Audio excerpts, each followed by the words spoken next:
যখন কোনো তারের মধ্য দিয়ে প্রবাহ বা কারেন্ট যায় তখন তার চারপাশে চৌম্বক ক্ষেত্র সৃষ্টি হয়।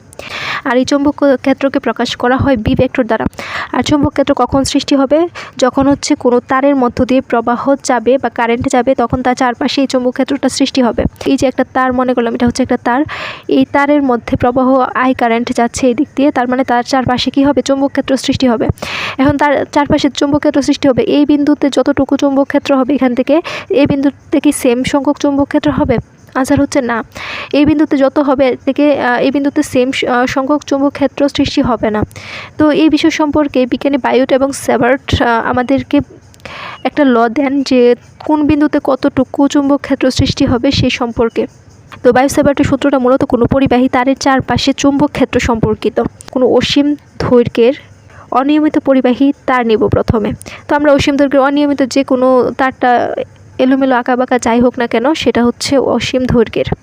এই তারের মধ্য দিয়ে আই পরিমাণ কারেন্ট প্রবাহিত হচ্ছে। তো এখানে আই পরিমাণ কারেন্ট প্রবাহিত হলো। তো এই তারের একটা বিন্দু নিলাম যেটা হচ্ছে পি বিন্দু।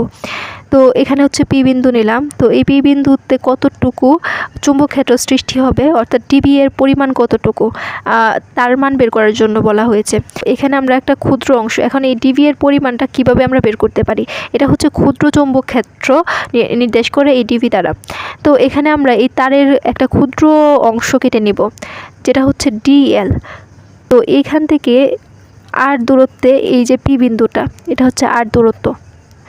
তো একটা জিনিস আমরা খেয়াল রাখবো যে এই ডিএল এর দিক কোন দিকে হবে। তো ডিএল এর ডিরেকশন হবে পরিবাহী যে তারটা আছে সেই তারের যেদিকে কারেন্ট যাচ্ছে সেদিকে স্পর্শক বরাবর। তো আমরা এখানে স্পর্শ দেখতে পাচ্ছি কারেন্ট হচ্ছে এদিকে যাচ্ছে। তো এদিকে গেলে এই ডিএল এর দিকটা হবে ডিএল এর সাথে স্পর্শক বরাবর কারেন্টের দিকে। তো এটা হচ্ছে ডিএল এর দিক এবং এটা হচ্ছে আর এর দিক, এবং তাদের যে মধ্যবর্তী কোণটা আছে সেই কোণটাই হচ্ছে থিটা কোণ।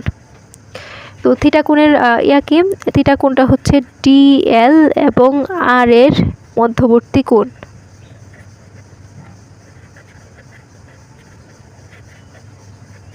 তো এটা আমরা খেয়াল রাখবো। তো এখন আমরা এই যে ক্ষুদ্র অংশ ডিএল এর জন্য এই অংশটুকুতে ডিভি এর মান কত, তো এটাই আমাদেরকে বের করতে হবে বায়ট সেভার্ট সূত্র থেকে। তো বিজ্ঞানীর নাম হচ্ছে বায়ট সেভার্ট। তো বাংলাতে টি উচ্চারণ করা হয় না, তো বায়ট সেভার্ট।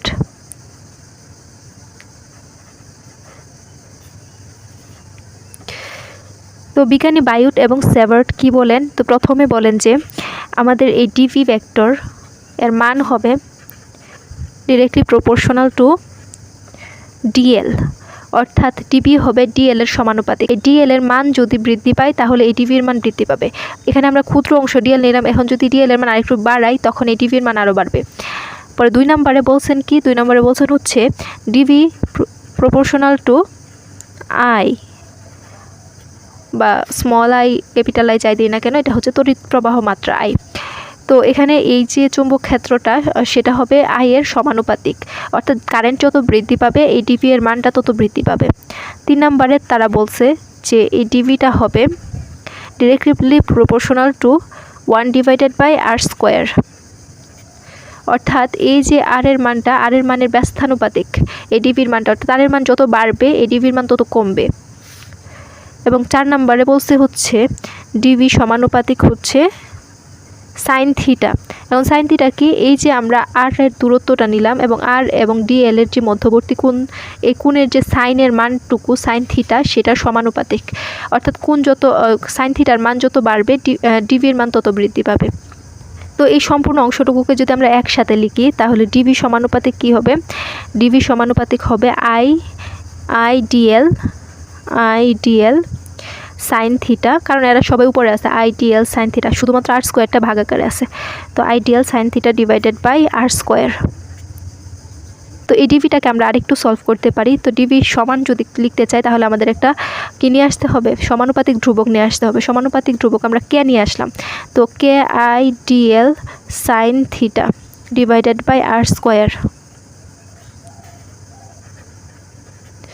তো এই কে আর মানটা হচ্ছে নির্দিষ্ট, যেটা হচ্ছে mu not divided by 4 pi.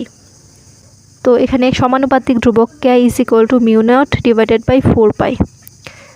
তো এখানে আমরা কে আর পরিবর্তে লিখতে পারি যে DV is equal to mu not divided by 4 pi. Mu নটের একটা মান আছে যেটা হচ্ছে, তো মিউ নটের মানটাও আমরা এখানে লিখে নিই, যদিও আমাদের দরকার নাই, তাও জেনে রাখা তো ভালো। 4 পাই ইন্টু tan ইনভার্স 7, এটা হচ্ছে আমাদের মিউ নটের মান। তো এখানে mu not divided by 4 pi I D L sine theta divided by R square. তো এটা হচ্ছে আমাদের general form of Biot Savart law. তো এখানে আমরা এটা লিখে নিলাম যে DV is equal to mu not divided by 4 by I D L sine theta divided by R square. তো এই অংশটুকুর ভেক্টর রূপ আমরা বের করব, ভেক্টর রূপ। তো আমরা ক্লাস ইন্টারে পড়ছি যে এক ভেক্টরের চ্যাপ্টারে যে A cross B is equal to A B sine theta. তো এটা আমাদের সূত্র। তো এটা কিন্তু মান বের করতেছে, এখানে কিন্তু দিক নির্দেশ করতেছি না। এখন আমরা যদি এই যে ডিএল এভাবে বের করি, যে ডিএল ক্রস আর ক্যাপ মানে হচ্ছে একক ভেক্টর, আর ক্যাপের মান হচ্ছে 1 একক। তো ডিএল ক্রস আর, তাহলে এটাকে কীভাবে লিখতে পারি, এখানে এ ছিল, এখানে এর মানটুকু লিখছি, বি ভেক্টর ছিল, বি এর মানটুকু লিখছি। সেমভাবে এখানে ডিএল ভেক্টর ক্রস আর ক্যাপকে আমরা লিখতে পারি ডিএল আর সাইন থিটা। এখন আর সাইন থিটা তো লিখলাম, তো আর এর ক্যাপের মান কত, 1 না, কারণ হচ্ছে কি আর ক্যাপ দ্বারা প্রকাশ করে একক ভেক্টর। তো আর ক্যাপের যে আমরা তো যেহেতু এখানে মানগুলো লিখতেছি, তো ডিএল ভেক্টরের মান হচ্ছে ডিএল, তো আর ক্যাপের মান তো 1 একক, তো 1 দিলাম গুণাকার, তাহলে এটার মানটা আসছে হচ্ছে ডিএল সাইন থিটা। তো এটার মান ডিএল সাইন থিটা। এখন আমরা যদি মান না লিখে শুধুমাত্র ভেক্টর ফর্মটা লিখি, তাহলে কি হবে, এখানে হবে হচ্ছে ডিএল ক্রস আর ক্যাপ।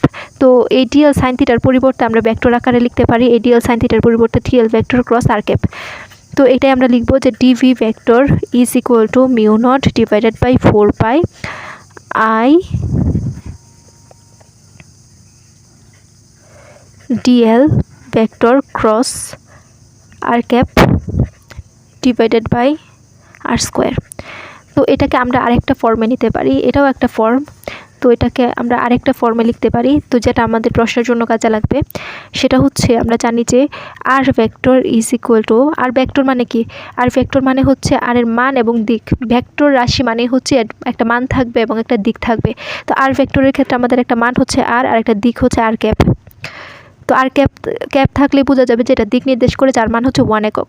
এখন আর ক্যাপের মানটা আমরা কীভাবে বের করতে পারি, আরটা যদি এই সাইডে চলে আসে, তাহলে R vector divided by R is equal to R cap. তো এখানে আর ক্যাপের পরিবর্তে আমরা লিখতে পারি R vector divided by R.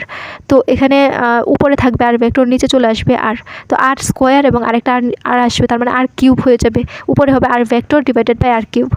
তো DV vector is equal to mu not divided by 4 pi I DL vector cross R vector divided by R cube. আশা করি এই ফর্মটা বুঝাইতে পারছি।